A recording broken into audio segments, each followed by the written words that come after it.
So let me show you the mouse movement that I managed to implement. There's two different types of mouse movement, and there's two different types of those types of mouse movement.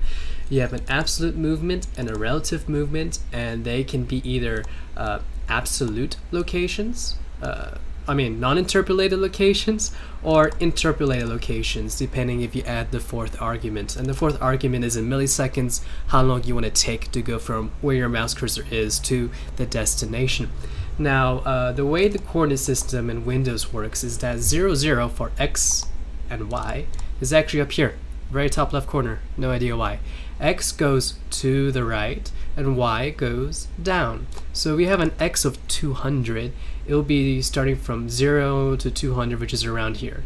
Y of 200 will start from 0 up here and go down to here. So an absolute location of 200, 200 will be around here. Now what relative does is that it will take your mouse cursor as the origin and go 200, 200 from there. So if my mouse was right here, it will bring my mouse 200 over here and 200 over here. So it will move my mouse in this direction instead of bringing it over here where the absolute location is located. So let me run it.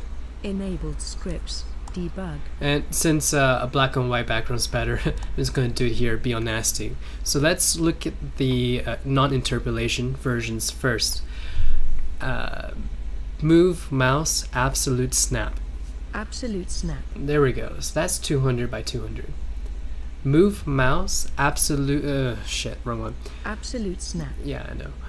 Move mouse relative snap.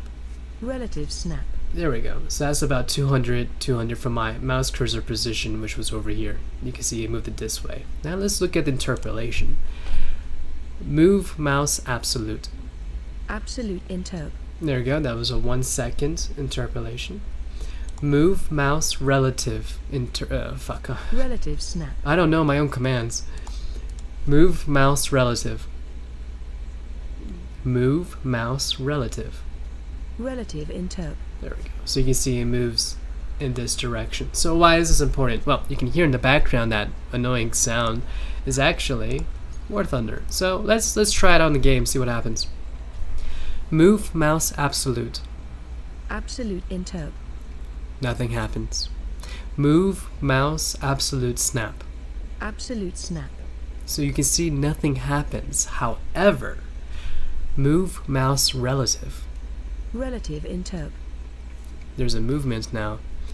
Move mouse relative snap. Relative snap. So now you can see why this is important, because relative is picked up in games, absolute is not.